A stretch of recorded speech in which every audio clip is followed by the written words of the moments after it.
Hello, and welcome back to Weird Worlds. If you enjoy my content, please consider hitting the like button. It's the only way the YouTube algorithm notices me. When the Green Star Waned is a science fiction adventure with interplanetary warfare, extraterrestrial intelligence, and the clash of civilizations. Set against the backdrop of a futuristic galaxy, the story follows an expeditionary fleet on a mission to defeat an alien race known for their powerful abilities and destructive forces. As the conflict intensifies, the characters must find innovative and unexpected ways to use their technology and knowledge to overcome their enemies. When the Green Star Waned, by Nictzin Dyalhis. Weird Tales, January 1929. Ron T is our greatest scientist, which is to say that he is the greatest in our known universe. For we of the planet Venhez lead all the others in every attainment and accomplishment, our civilization being the oldest and most advanced. He had called a meeting of 7 of us in his workshop, as he termed his experimental laboratory. There came Huljok, the gigantic commander of the Forces of Planetary Defense, Morag, who knew all there was to know about the types, languages, and customs of the dwellers on every one of the major planets. Verdax, who could well nigh bring the dead to life with his strange remedies, powders, and decoctions. Tojkul, the soft-spoken, keen of brain, the one Venhezian who could talk a bird off a bough. As the saying goes, our chief diplomat of interplanetary affairs, and Lan Apo, whose gift was peculiar, in that he could unerringly tell when listening to anyone, be that one Venhezian, Markurian, or from far Oranos, planet of the unexpected. Lan Apo could, I repeat, tell whether that one spoke pure truth or plain falsehood. Nay, he could even read the truth held back, while seemingly listening attentively to the lie put forward. A valuable man, but uncomfortable to have about at times. Lastly, there was myself, whose sole distinction, and a very poor one, is that I am a maker of records, a writer of the deeds of others, yet even such as I have names, and I am called Eerie. Ron was excited. That was plain to be seen in the indifferent, casual manner he displayed. He is like that. The rest of us were frankly curious, all but that confounded Lan Apo. He wore a faintly superior smile, as who should say, "No mystery here to me." I love that boy like a brother, but there are times when I ardently desire to bite him. Ron stood before a huge dial. Now this is not a record of his invention, but a statement of the strange adventure in which we 7 figured because of the events called to our attention by means of that wonderful device. So I shall not attempt its full description, merely saying that it was dial-formed, with the symbols of the major planets graven on its rim at regular intervals, and from its center there swung a long pointer, just then resting at a blank space. "Listen," commanded Ron, and swung the pointer to the symbol of our own world. Instantly there broke forth in that quiet room all the sounds of diversified life with which we Venhezians are familiar. All 6 of us who listened nodded comprehension. Already our science knew the principle, for we had long had dials that surpassed this one, apparently. For ours, while but attuned to our planet alone, could and did record every event, sight, or sound thereon at any distance, regardless of solid obstacles intervening. But this dial, it bore the symbols of all the inhabited worlds. Could it? Ron swung the indicator to the symbol of Mercury, and the high-pitched uproar that immediately assailed our ears was characteristic of that world of excitable, volatile-natured yet kindly people. Planet after planet, near and far, we contacted thus, regardless of space, until Ron swung the pointer to the symbol of Earth, and silence was the result. Ron's look spoke volumes. We looked into each other's faces and read reflected therein the same anxiety, the same apprehension which we each experienced. That something was radically wrong with our neighbor, everybody already knew, for many years before the green light of Earth had become perceptibly dimmer. Little attention, however, had been paid at first, for by interplanetary law, each planet's dwellers remained at home, unless their presence was requested elsewhere. A wise idea, if one stops to consider. And no call had come to us nor to any other world from Earth, so we had put it down to some purely natural cause with which, doubtless, the Earthons were perfectly capable of coping without outside help or interference. But year by year, the green light waned in the night skies until finally it vanished utterly.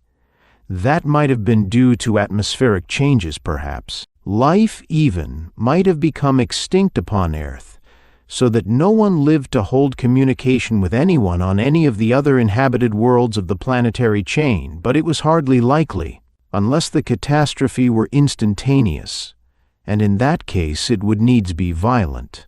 Anything so stupendous as that would have been registered at once by instruments all over the universe. But now this invention of Ron T's placed a remarkably serious aspect upon the question. For if Earth still occupied its own place, and we knew beyond doubt that it did, then what lay behind this double veil of silence and invisibility? What terrible menace threatened the universe? For whatever had happened on one planet might well occur on another, and if Earth should perchance be wrecked, the delicate balance of the universe would be seriously shaken, might even be thrown out completely, and Mercury, so near the sun, go tumbling into blazing ruin. Then horror upon horror, until chaos and old night once more held sway, and the unguessed purposes of the great mind would be, oh, but such thoughts led to madness. What to do? That course alone held fast to sanity. "Well," demanded Huljock the practical, "what are you going to do about it, Ron?" That was Huljock all over. He was Ron's best friend and ardent admirer.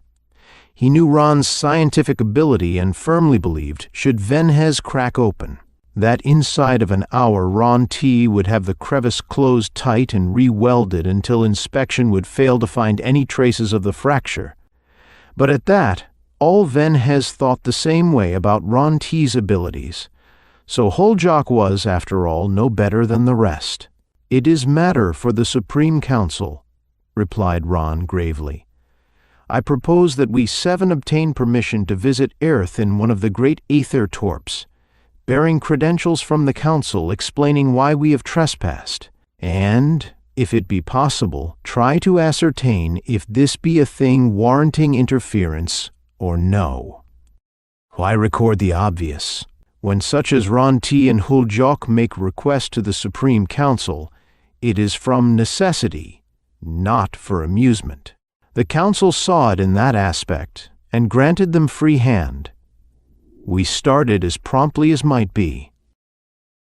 The great ether torp hurtled through space in smooth, even flight, Huljock in command. And who better fitted? Was he not our war prince, familiar with every device known for purposes of offense and defense? Surely he, whose skilled brain could direct whole fleets and armies, was the logical one to handle our single craft, guide her, steer her, and if need arose, fight her. With this in mind, I asked him casually yet curiously, "Huljock, if the Earthons resent our inquiry and bid us be gone, what will you do?" "Run," grinned the giant, good-humoredly. "You will not fight, should we be attacked?" "Hum," he grunted. "That will be different. No race on any planet may boast that they have attacked an aether torp of Venhez with impunity. At least," he added decisively, "not while Huljock bears the emblem of the looped cross on his breast." "And if it be pestilence?" I persisted. "Verdax would know more about that than I," he returned shortly. "And if," I recommenced, but the giant released one hand from the controls and clamped his great thick fingers on my shoulder, nearly crushing it. "If," he growled, You do not cease chattering when I am on duty. I shall most assuredly pitch you out through the opening of this conning tower into space. And there you may start on an orbit of your own as a cunning little planet. Are you answered? I was. But I grinned at him, for I knew our giant, and he returned the grin. But he was quite right. After all, speculations are the attempts of fools to forestall the future. Better to wait and see reality. And as for surmises, no one could possibly have dreamed any such nightmare state of affairs as we found upon our arrival. A faint, dull, but lurid reddish glow first apprised us that we were drawing near our destination.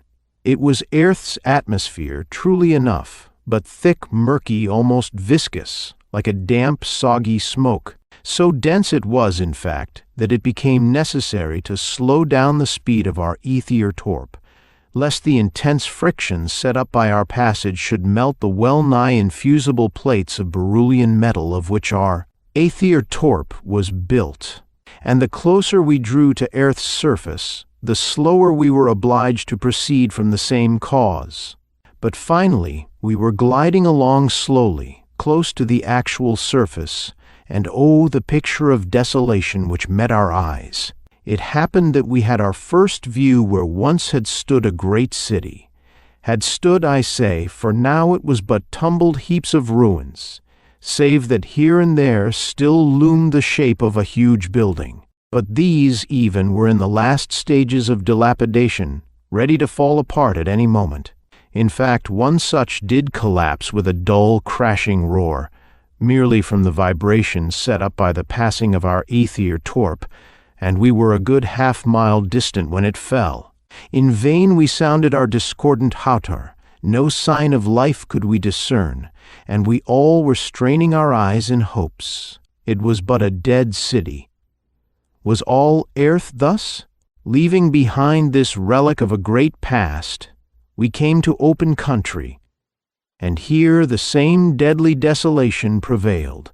Nowhere was sign of habitation, nowhere was trace of animate life, neither bird, nor animal, nor man.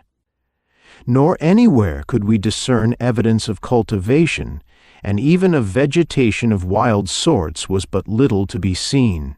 Nothing but dull, gray-brown ground, and sad-colored rocks, with here and there a dingy, grayish-green shrub, stunted, distorted, isolated. We came eventually to a low range of mountains, rocky, gloomy, and depressing to behold. It was while flying low over these that we for the first time saw water since we arrived on Earth. In a rather wide valley, we observed a narrow ribbon of sluggish, leaden-hued fluid, meandering slowly along. Ron T., who was then at the controls, brought our craft to a successful landing. This valley, especially near the stream banks, was the most fertile place we had thus far seen. There grew some fairly tall trees, and in places, clumps and thickets of pallidly green bushes as high as Hull Jock's head, or even higher. But tree trunks and bushes alike were covered with dull red and livid purple and garish yellow fungi, which Virdax, after one look, pronounced poisonous to touch as well as to taste. And here we found life such as it was. I found it, and a wondrous start the ugly thing gave me. It was in semblance but a huge pulpy blob of a loathsome blue color, in diameter over twice Hull Jock's height, with a gaping, triangular-shaped orifice for a mouth, in which were set scarlet fangs, and that maw was in the center of the bloated body. At each corner of this mouth there glared malignant and oval, opaque, silvery eye. Well, it was for me that, in obedience to Hull Jock's imperative command, I was holding my blaster pointing ahead of me, for as I blundered full upon the monstrosity, it upheaved its ugly bulk how I do not know. For I saw no legs, nor did it have wings, to one edge, and would have flopped down upon me. But instinctively, I slid forward the catch on the tiny blaster, and the foul thing vanished, save for a few fragments of its edges. smitten into nothingness by the vibrations hurled forth from that powerful little disintegrator. It was the first time I had ever used one of the terrific instruments, and I was appalled at the instantaneity and thoroughness of its workings. The blaster made no noise, it never does, nor do the big AK blasters, which are the fighting weapons used on the Aether torps, when they are discharging annihilation, but that nauseous ugliness I had removed gave vent to a sort of bubbling hiss as it returned to its original atoms, and the others of the party hastened to where I stood shaking from excitement. Huljok was wrong when he said it was fear, and they questioned me as to what I had encountered. Shortly afterward, Huljok found another one and called us all to see it. Threw a rock the size of his head at it, hit it fairly in the center of its mouth, and the rock vanished inside and was apparently appreciated, for the nightmare quivered slightly, rippled a bit, and lay still. Huljok tried it with another rock, but had the mischance to hit his little pet in the eye, and 7 blasters sent that livid horror to whatever limbo had first spawned it, and it was above our heads in the air, hurtling downward upon us when we blew it apart. Lightning scarcely moves swifter. Even Huljok was satisfied thereafter, when encountering one, to confine his caresses to pointing his blaster and pressing the release stud, instead of trying to play games with it. But that was, after all, the sole type of life we found in that valley, although what the things fed upon we could not then ascertain, unless they devoured their own species. We found others like them in another place, blob things that could not be destroyed by our blasters, and we saw too what they were fed with. But that in its proper place. We spent some time here in this valley, but then finding nothing new, we again took to our craft and passed over the encircling mountains, only to find other mountains beyond, also other valleys. At length we came to a larger valley than any we had before seen. This was rather a plain between 2 ranges, or to speak more accurately, a flat where the range divided and formed a huge oval, to reunite and continue as an unbroken chain farther on. And here we again landed where a grove of trees gave concealment for our Aether torp in case of we did not know anything. But upon us all there lay a heavy certitude that we were in a country inimical to our very continuance of existence. Why? We could not tell that, yet each of us felt it, knew it, and to some extent feared it, for the bravest may well fear the unknown. It was more Ag who had spoken the words which guided our actions for some time past. Were earth inhabited as we understand the word, he had said sententiously, the great city we saw would be no ruin, but teeming with life and activity, as was the custom of the Earthons before the light of the Green Star waned. So, if any be still alive, it is in the wilderness we must seek them. Wherefore, one place is as another, until we learn differently. How utterly right he was, speedily became manifest. The pit-black murk of night slowly gave place to the pallid, wan daylight wherein no actual sunlight ever shone, and as we gathered up our blasters and other impedimenta, preparatory to setting forth, Toj Kul raised a hand in warning. There was no need for speech. We all heard what he did. I think the dead must hear that infernal discordant din every time it is sounded. Describe it? I cannot. There are no words adequate. When our ears had somewhat recovered from the shock, Verdax shook his head. Oof, he exclaimed. To hear that very often would produce madness. It is agony. Perhaps, growled Huljok, but I have already gone mad because of it. Gone mad with curiosity. Come along. He was commander. We went, leaving our Aether torp to care for itself, but never again were we thus foolish. We proceeded warily, spread out in a line, each keeping within sight of the next. The noise had come from the north side of the flat, and thither we directed our steps. Well for us that we were hidden by the trees and bushes. As one, we came to a sudden halt, drew together in a group, staring amazed, incredulous, horrified.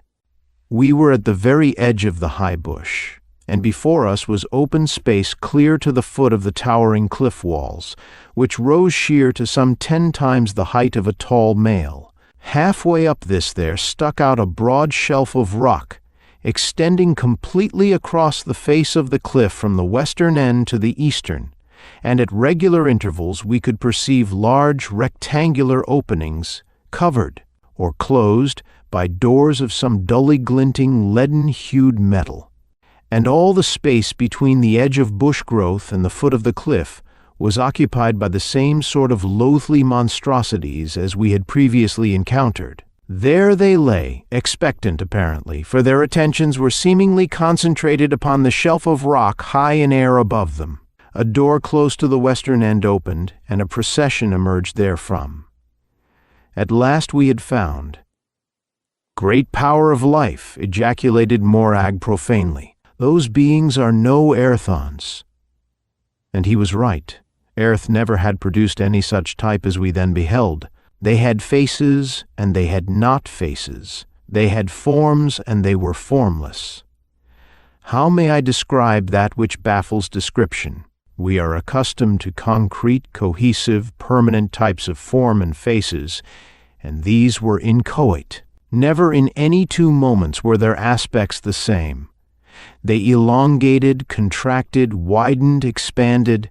At one moment, the lower parts of one of these beings would apparently vanish, while the upper parts remained visible, and again, conditions were reversed. Or a front aspect faded instantaneously, leaving but the rear section visible, only to promptly reverse the phenomenon.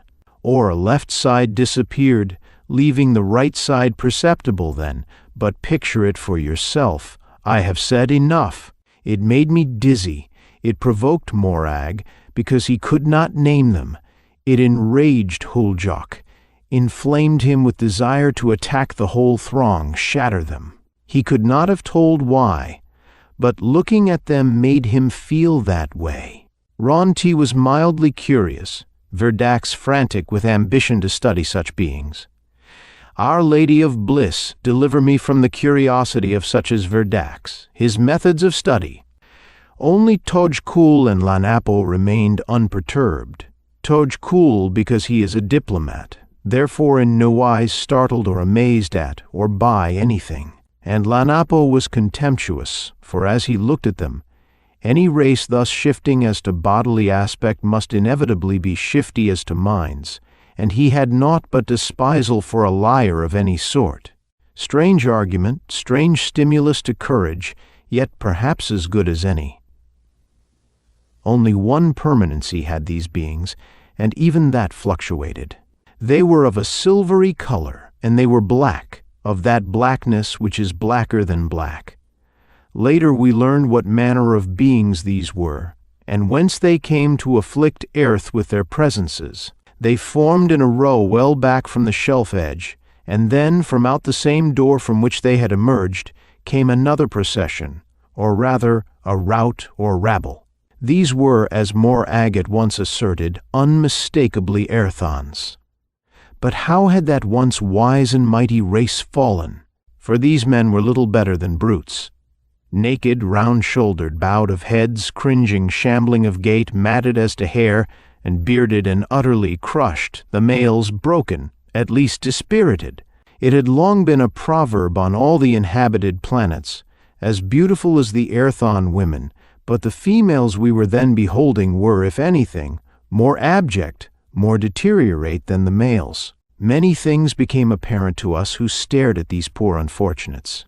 Very evidently, some things, from somewhere, had enslaved, debased that once mighty race who were, or had been, second to none in the all-universe, and this was the result.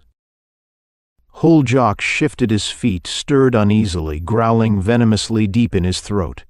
Despite our giant's ferocious appearance, his heart was as a little child's, or like that of a girl, gentle, tender, and sympathetic where wrong or oppression dared rear their ugly heads. And here, it was all too apparent, both those pit-born demons had been busily at work. The rabble of Airthons halted at the very edge of the shelf, grouped together, about equidistant from each end of the long line of the things we could not name. And as the Airthons stood there, the animate abhorrences on the ground fixed their malignant eyes upon the wretched creatures. The triangular mouths gaped wide, and from all that multitude of loathly blobs came beating against our shrinking, quivering, tormented eardrums that same brain-maddening discordance we had previously heard, even before we left the Aethertorp. Of a sudden, the things standing behind the Airthons ceased flickering, became fixed as to forms, although the change was anything but improvement. For, although they became in shape like other living, sentient, intelligent beings, their faces bore all evil writ largely upon them.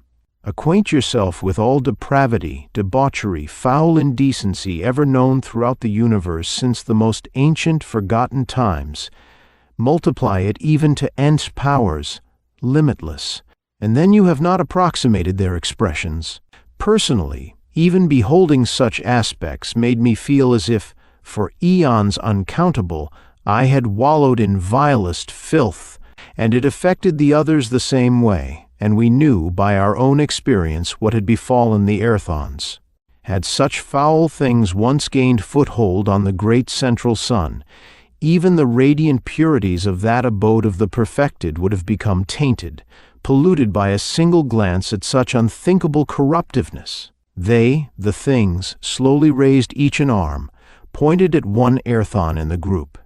He, back to them as he was, quivered, shook, writhed. Then, despite himself, he slowly rose in the air, moved out into space, hung above the blobs that waited, avid-mouthed. The Airthon turned over in the air, head down, still upheld by the concentrated wills of the things that pointed. Breathless, my eyes well nigh starting from my head at sheer horror of what must in another moment befall, I stared, waiting the withdrawal of the force upholding the wretched Airthon. Half-consciously, I saw Huljak's blaster swing into line with the poor shrieking victim, and just as he commenced dropping toward those triangular, gaping, hideous orifices which waited, slavering, saw him vanish, and silently blessed Huljak for his clemency and promptitude. Then, momentarily, we all went mad.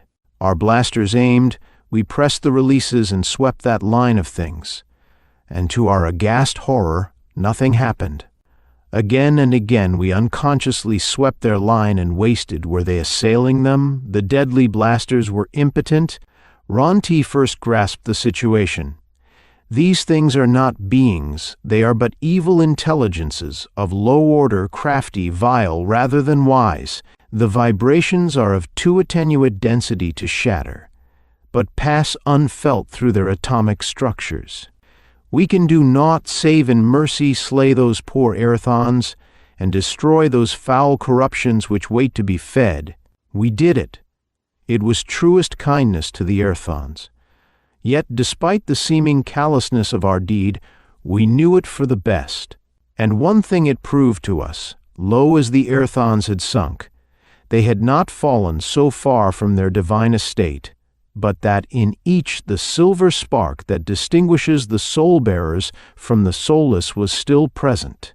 For as each body resolved back to the primordial aether from whence it was formed, the silver spark, liberated at last, floated into the air until, in distance, it disappeared. Then we turned our attention to the blob things. But even as we smote the filthy things, we noted that the strange beings on the rock shelf had grasped the fact that a new phase of circumstance had entered into Earth's affairs. They stood, amazed, startled, bewildered for a space of perhaps a minute, then passed into activity with a promptitude well-nigh admirable. Several of them calmly stepped from the rock shelf into air and came hurtling toward us. In some way they had sensed our direction. In no time they hovered above us, descended, and confronted us. One, evidently of importance among his fellows, made articulate sounds, but we could not understand, nor did we wish to, for with such as those there can be but one common ground, unrelenting war. And so, again and again, we tried the effect of the blasters, and, as previously, found them impotent. I caught Hull Jock's eye. He was fairly frothing at the mouth with wrath. The things, close by, seemed to emanate a vibration that was abhorrent, stultifying.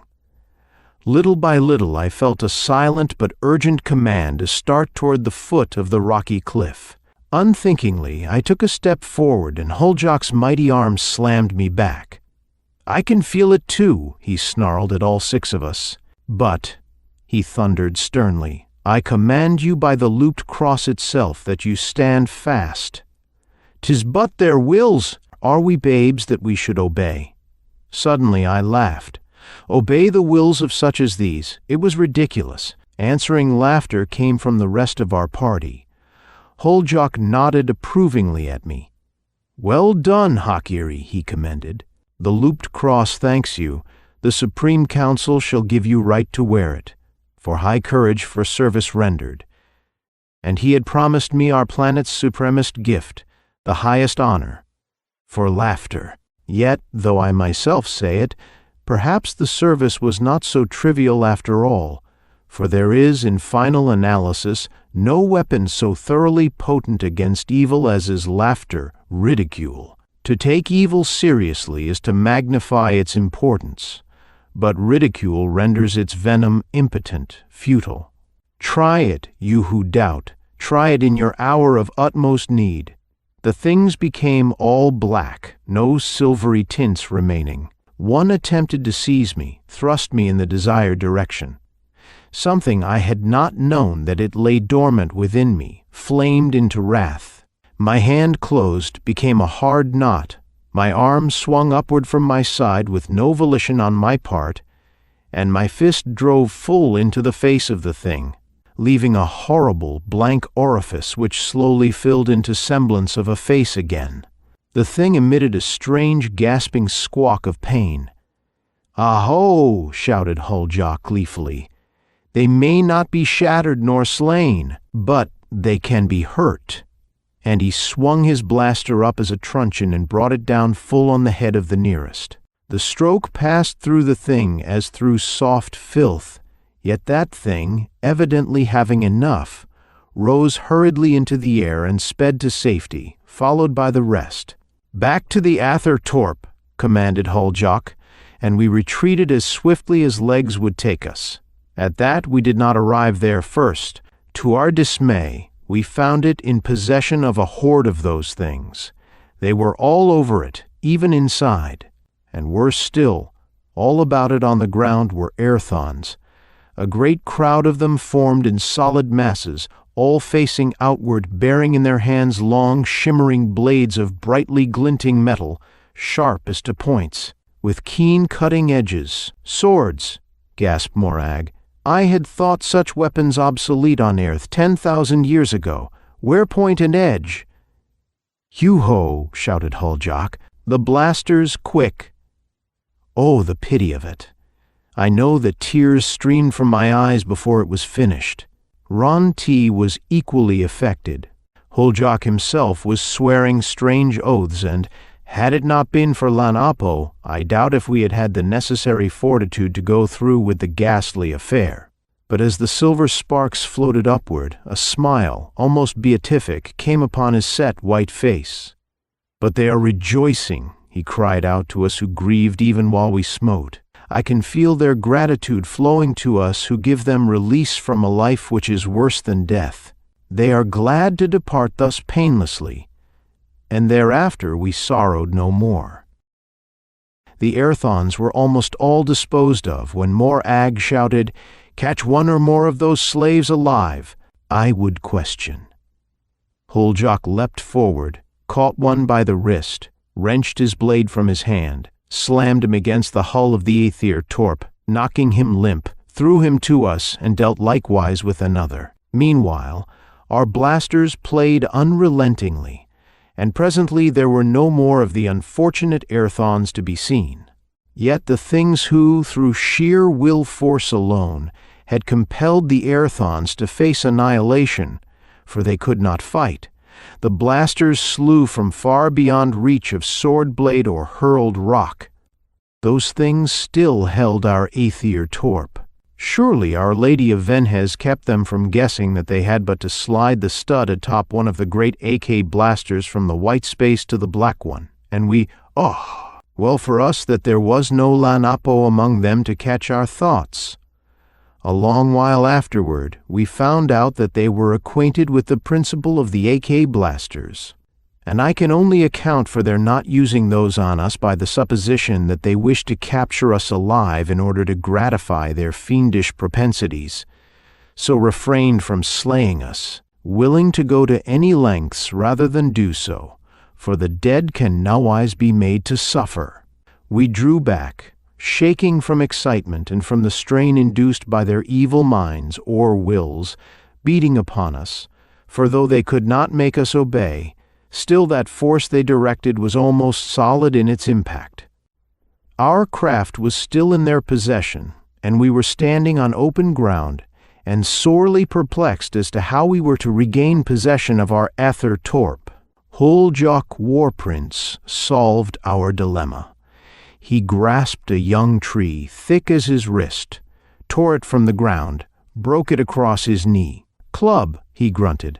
"Our million-year-ago ancestors used such on Venhez. There are records of such in the central war castle." Hurriedly he prepared one for each of us, talking as he wrought. "They can feel," he growled, "for all that they may not be slain. Very well, we will beat them from the Aether torp." And that is precisely what occurred. On Venhez I had, at times, worked with my hands, for sheer delight of muscle movement. But never had I dreamed what actual hard work was until that hour, during which, club in hand, we stormed our own craft, until at last we stood watching the last of the things as they rapidly passed through the air toward their cliff abode. All but one, which we had finally cornered alone in a compartment into which it had strayed from the rest. We hemmed it about, beat it with our clubs until it cringed from the pain. Then Ronti thrust his face close to its face. We caught Ron's idea, added our wills to his, overbore that of our captive. It became confused, bewildered, shifted from silver to silver again. The black became dull, smoky. The silver paled to leaden hue. The thing crouched, palpitant with fear waves, manifest in dim coloration. "We have learned enough," declared Ronti solemnly. "Back to Venhez. This is a matter for the Supreme Council, as I feared even before we started. Here we cannot cope with conditions. We seven are too small a force. Back to Venhez." "Nay," Huljok demurred. "Let us remain and clean earth of this spawn." And he indicated the captive thing with a contemptuous gesture of his foot. But Verdax added his voice to that of Ronti, and I was eager to go, to stay, I knew not which. The others felt as I did. Both courses had their attractions, also their drawbacks. For myself, I fear me very greatly that I, hoc eerie, who ever held myself aloof from all emotions of violence, desiring a clear mind that I might better chronicle the deeds of others, I fear, I say, that in me still lives something of that old hoc eerie, my remote ancestor who, once in the days of wilderness of which our minstrels still sing, made for himself a name of terror on all Venhez for his love of strife. But Morag really settled the argument. "We have this thing," he declared. "It must be examined if we would learn aught of its nature, and that must be done if we hope ever to cope with such as it has proved to be in structure." Here an unholy light shone transient in the keen, cold eyes of Verdax, and we can, while on the return to Venhez, learn what has actually happened to Earth from the two Aerthons. "One Aerthon," interrupted Verdax. "The other died. Huljok knows not his own strength. He bent over, examined the living Erthon, and promptly brought him back to consciousness. Morag spoke to him. The Erthon brightened a trifle as he became assured we meant him no harm. He brightened still more when he observed that we held captive one of his former masters. Then the thing caught the Erthon's eye, and Lanapo hastily turned to Holjuk.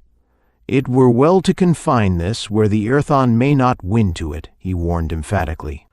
"Otherwise the will of the thing will compel the enslaved fool to assist it to escape or work us harm in some manner." We left the captive thing in the little room, fastened the sole door, and Holjuk retained the ward strip which alone could unlock it again. The Erthon said something to Morag, who smiled and patted him on the shoulder reassuringly. He thanked us for putting it beyond his power to obey. He broke off to ask the Erthon another question, then gasped. "Dear Mother of Life," he ejaculated, "the things are from the dark side of the moon, Earth's satellite." The Erthon nodded. "Avicii!" he exclaimed, and added another word, "Hell." We knew not his language, that is, none save Morag, but we all caught his meaning. He referred to the abode of evil, as it was understood on earth. We would have questioned the Erthon further through the medium of Morag, for we all were intensely curious, but just then that occurred which put an end to questioning, and served likewise to hasten our departure from this sorely afflicted planet.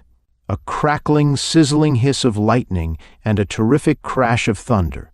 The world, so far as we were immediately concerned, all one blinding glare of violet-tinted light, and the great Ether Torp rocked under the impact. "Aho!" shouted Holjuk. "What now?" And he dashed to one of the lookout openings just as another Levin bolt struck. We joined him, and one glance was enough. All about us and above us were swarming great iridescent globes, and it was from these that there now came incessant streaks and flashes of lightning, powerful electric currents. Our commander leapt into the conning tower, and the others of us sprang each to his station at one of the Ak blasters, of which our craft mounted 6, and we promptly left the ground. We had little to fear, for the metal beryllium, of which Aether Torps are built, could in no wise be harmed by lightning, nor could we who were inside be shocked thereby. But some part of the controlling mechanism might have been seriously disarranged by the jarring concussions, and, besides, it was not part of our natures to submit tamely to attacks from any source. With a swoosh we shot into the air, and Holjuk headed the sharp-pointed nose of our great fighting cylinder straight into the thick of the shining globes that swooped and floated and swirled about and above us. Their thin walls gave them no protection against our impact, and we shattered them as easily as breaking the shells of eggs. With the Ak blasters we could and did shatter some of the globes which we failed to ram, but the vibrations of disintegration from these had no more effect upon the occupants of the globes than had the little hand blasters. Previously, and Holjuk fairly stamped in Tage. "Ron T," he exclaimed wrathfully, "your science is but a fraudulent thing. We mount your improved model blasters purported to slay aught living, disintegrate anyone, and now," his anger well-nigh choked him. "Content you," soothed Ron T. If we come again to Earth," Holjuk asserted grimly, "Earth will be cleaned, or I return no more to Venhez. But," he went on imperatively, "you must find that which will destroy these Lunarians. We shattered and rammed their foolish globes from which they play with the powers of thunder and lightning, but them we might not harm. They did but float, insolent, safely down to earth." "We have one lunation upon whom to experiment," suggested Verdax meaningly. "Aye," snapped Holjuk, "and I look to you and Ron T to produce results. See to it that you fail not. I have known the giant commander since we were children together, but never had I seen him in such a mood. He seemed beside himself with what, in a lesser man, I should have classed as humiliation, but I realized, as did the others, that it was merely that in him the dignity of the looped cross had been proffered insult, amounting well nigh to defeat, and that to him the looped cross, emblem of our planet, was a sacred symbol, his sole object of adoration, and his high, fierce spirit was sore, smarting grievously, and could not always be appeased until, as he himself had phrased it, earth was clean.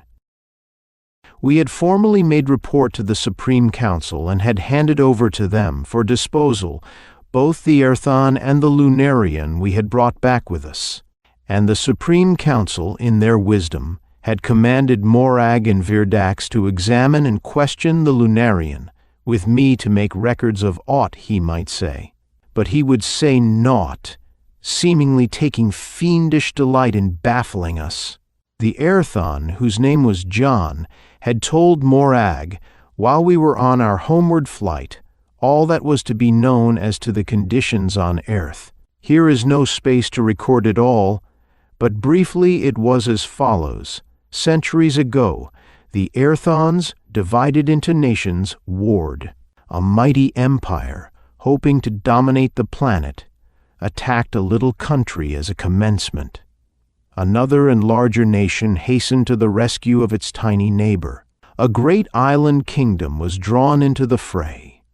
A powerful republic overseas took hand in the matter, so ended the strife. But rather than ending warfare, it did but give fresh incentive to inventions of deadly devices. Somebody found that the element, metal, gold, had strange qualities previously unguessed. Another discovered that gold could be produced by artificial means synthetically, to use earthly terminology.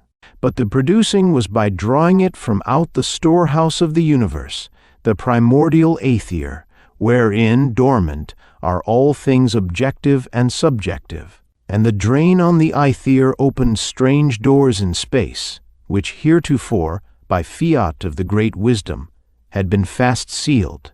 Scientists of a great race, Mongolians, made too free use of the aether, hoping in their turn to subjugate the races of the West.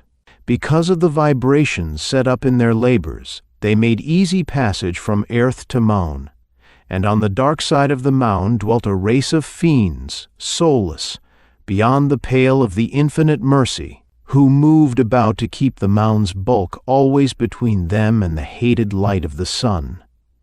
These had ever hated earth and its dwellers, for once they had inhabited that fair planet, until they became too wicked, and they, and the mound, broken from its parent earth by almighty wrath, had been set apart in the sea of space. The mound, although circling ever about its parent planet, revolved never on an axis, so had one side turned ever toward earth. And these lords of the dark face, in their eon-old hate, saw chance at long last to regain their lost world, upon which they looked with envy when the lunar phases brought them during the dark of the mound to the side facing earth. In their Selenian globes they invaded earth, availing themselves of the openings the Mongolians had unwittingly established. Aided by these unholy powers of evil, the Mongolians had dominated, even as they had planned, all other races, reduced them to conditions of abject servitude, and were in turn subjugated by the lords of the dark face, through sheer will energy alone. So, reduced to conditions wherein they were less than beasts, the Earthons had remained, prey to their fiendish conquerors, subjected to such treatments as even now, while I write, sicken my soul within me to think of, and are unfit to describe.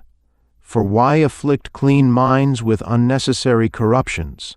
Only those who have heard that Earthon's story can conceive of what had, for ages, taken place in the ghastly orgy of the lunations.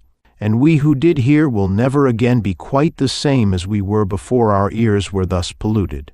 So utterly abhorrent were conditions on earth that our Supreme Council decreed that such must be abolished at any cost, not the planet but the state of affairs prevailing. for they feared that the very aether would become putrescent, and moral degeneracy reach eventually to every planet of the universal chain. But that, again, involved every planet in the matter. So they, the Council, sent out invitations to all other planets for a conference. Then came delegates from them all.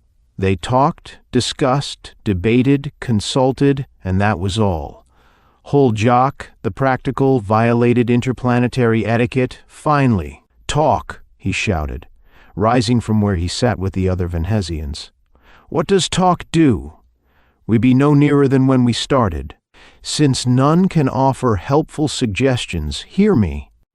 I am War Prince of Venhez, not a sage, but I say that Ron-T, if allowed sufficient time, can find that which will slay these Lunarians, all of their evil brood, and that is what is needed.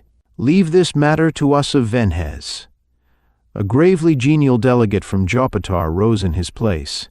"O you of Venhez," he said in his stately courtly speech, "your war prince has spoken well. Since Ron-T is acknowledged greatest of inventors on any world, he has but to demand, and if we of Jopatar can place aught at his disposal to further his investigations, he has but to communicate with us. And what we have is at his disposal." One by one, delegates from all the planets confirmed the Jopatarians' proffer, repeating it for those whom they represented. And one delegate, a huge, red-hued, blue-eyed being, went even farther, for, springing to his feet, he thundered, "But if there is to be actual affray, we of Mahars demand that we participate." Holjak strode forward and slapped the Maharsian on the shoulder. "Ah ho," he laughed. "One after my own heart. Brother, it is in my mind that crafts and fighters from all the planets will be needed before this matter is ended. It seems cruel, I know, but what else was there to do?" From then on, that captive Lunarian was subjected to strange, some of them frightful, tests. Poisons and acids Verdax found had no effect upon him. Cutting instruments hurt but failed to injure him permanently. Already we knew that the blasters, deadliest weapons known to any planet, were ineffective. Ron-T was at his wits' end. 2 of our Venhesian years passed, and all to no progress. Then a girl solved for him the one problem he was beginning to despair of ever solving for himself. He had a love, who of all Venhez has not? And she, entering fully into his ideals and ambitions with that sweetly sympathetic understanding none but a maid of Venhez can bestow, had free access at all times to his workshop, wherein he toiled and studied for planetary benefit. And she, one day, seeing his distress at bafflement in his researches, saying naught, withdrew, returning shortly bearing in her arms her chiefest treasure, an instrument of many strings, from which she proceeded to draw sweet strains of music, hoping thus to soothe his perturbed mind. There came a wondrously sweet strain recurring in her melody, and the first time it sounded, the Lunarian winced. Repetition of that strain made him howl, and realization came to Ron-T in one blinding flash of light-like clarity. "Harmony," he shouted, rejoicing.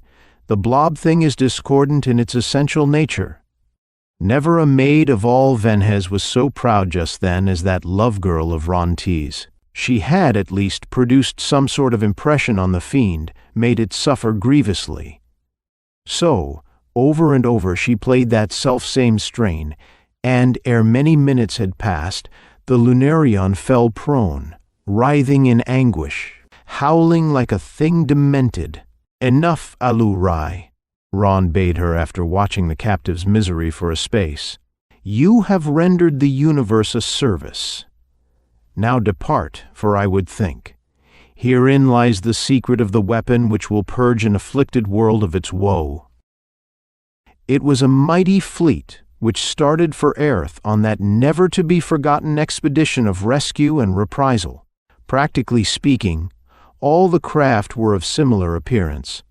for the Aether torps had long been conceded to be the most efficient type for interspatial voyaging.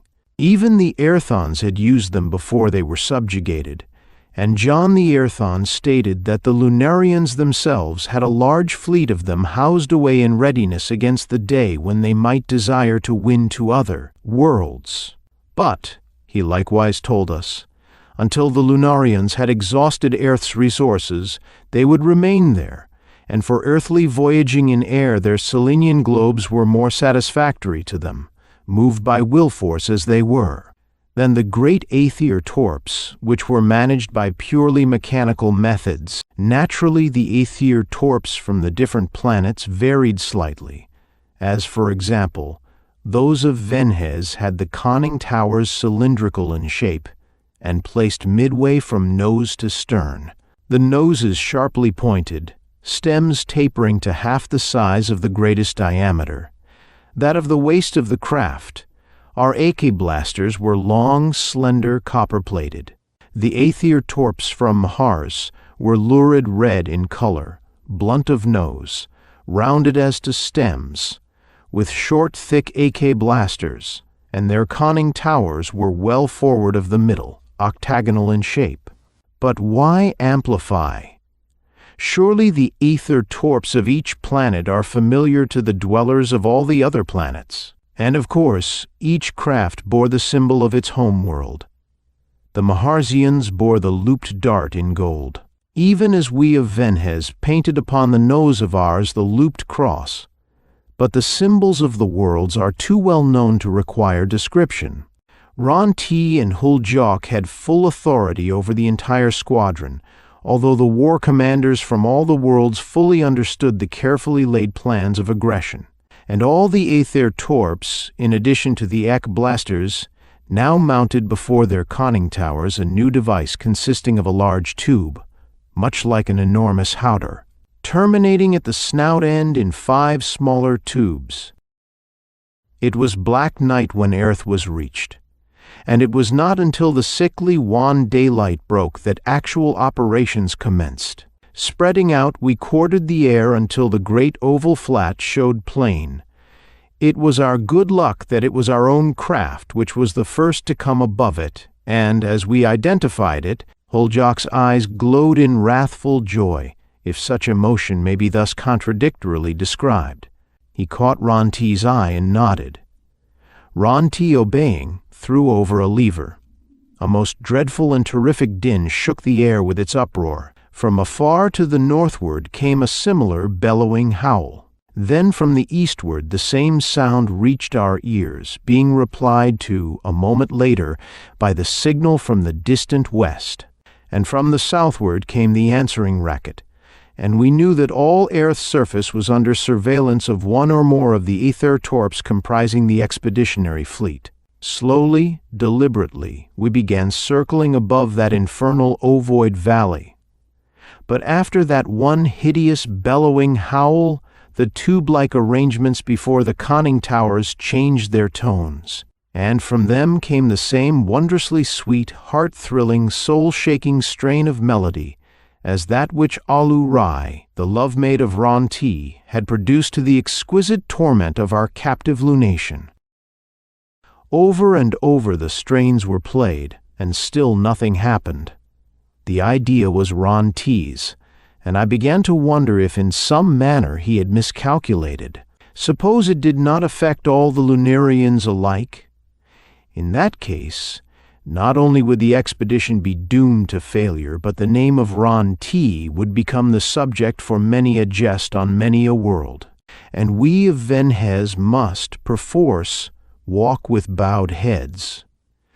But Ron T was smiling, and Huljok's fierce face bore an expression of confident, savage expectancy, and I waited, curious, hopeful still. So swiftly that we could barely see it, an iridescent globe spun through the air, rising diagonally from the cliff base, shooting straight at our Aether torp.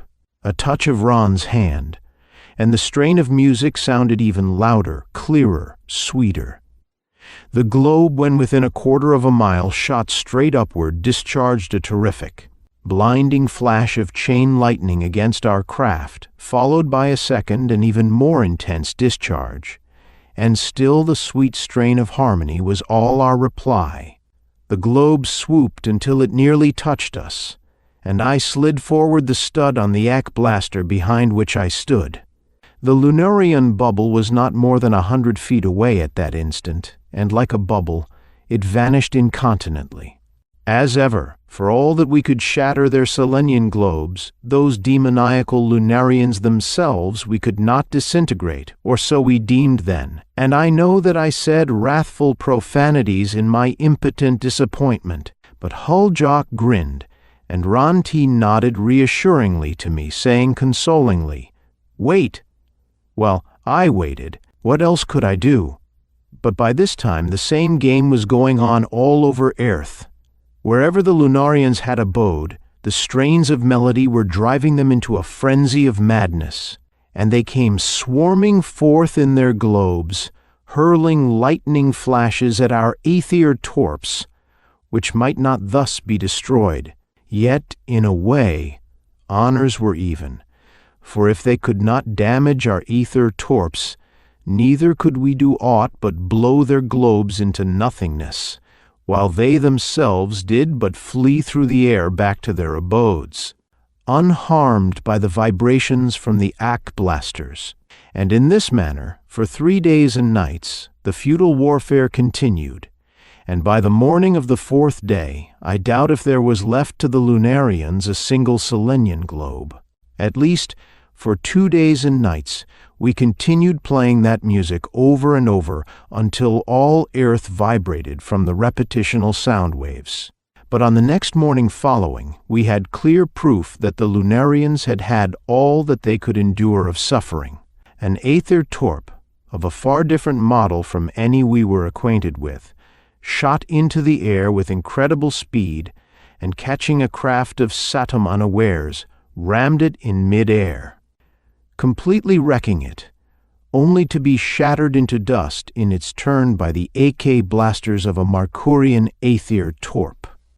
The crew of the ill-fated craft we could not save, but they were amply avenged ere long. It happened that we witnessed this ramming, and Morag shouted his surprise.